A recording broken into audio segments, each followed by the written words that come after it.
Welcome back, everyone, to Devopsdays Amsterdam online, where we invite guests to talk about their sessions.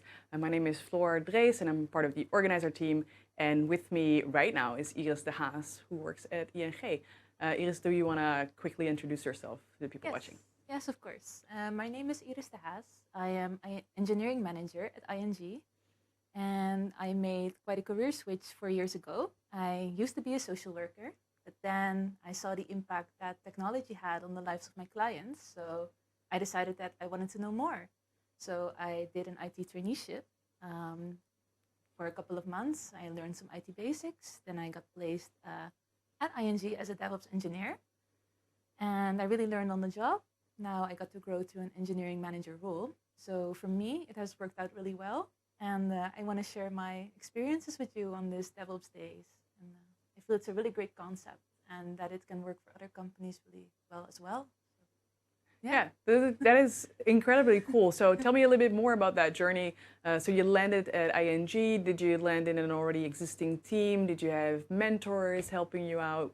Did the experience look like for you? Yeah, I did land in an already existing team. I initially started on more of the DevOps side. So there was one other DevOps engineer in the team, and he really took me under his wings, let's say, for the first couple of months. So I spent a lot of time, working with him, looking along with him. Also, there were many other teams that I could also learn from. I reached out to a lot of people in the department, and anytime that they were going to explain something, I was like, oh, let me join that. And I also want to learn. So really with the help of my team and everybody in the department, I really got to grow as an engineer. I really learned on the job, let's say. Yes, Yeah. and a very healthy doses of curiosity, it sounds like. Yeah, definitely. Yeah, that's really wonderful. Like so this touches home to me like a little bit because I actually made a huge career switch as well. I went to art school, so something entirely different, and then sort of like landed in IT because I thought programming was just wonderfully interesting, and first sort of trying to learn by myself, but that's actually really, really lonely. And so started following a couple of courses, and then talked to the company that I was working for if they wouldn't help me on my journey. And so I did get assigned a mentor, and I could do my regular job 4 days a week, and then 1 day a week I would be training to become a developer. So that's cool. That's really cool so that we have parallels. Yes. That you already worked at. Yes. Oh, that's so nice. Yeah, it was super helpful because I was more on the sort of like design and communications team before, but those are skills that really translate really well to programming as well. It's both very creative, and you need to communicate a lot, right? Because that's definitely. I don't think that's we talk about that enough, but a lot about developer work is being able to communicate with others. Indeed. And working with other people. Making sure requirements are clear and everything. I feel like my social work background also really helped me with this because I was already used to communicating with people, trying to find out the real meaning behind the words, let's say, and those skills really helped me a lot, when I got here. And yeah. I think there's a couple of those universal skills that translate really well across different professions. Oh, really cool. Oh, so fast forward to now, do you have, did you set up some sort of traineeship program there? Was there something already existing, No, it's not it's an external traineeship company. Okay. There are many.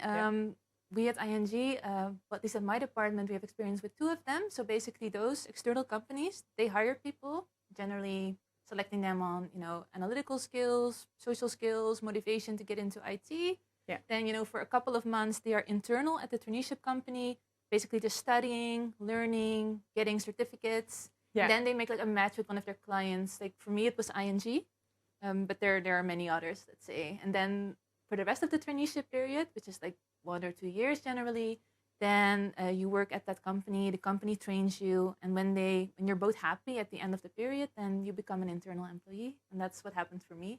So I've been internal with ING now for, I think 2.5 years or so. Wow. Yeah.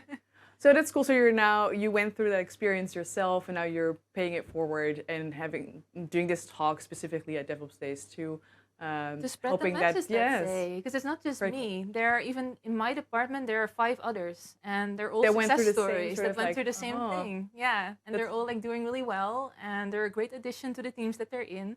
So I feel like this can benefit a lot of organizations. That's really interesting. Yeah. Yeah, but when I say, that my degree is in social work, then I hear a lot of doubts. Like, how does that work? Because you don't know anything about technology, and how are you going to be a good engineer? But I feel people can learn. If you are motivated and driven to learn, then you can learn on the job if you have enough support. So then I just want to take some of that insecurity away. I guess that's this doubt.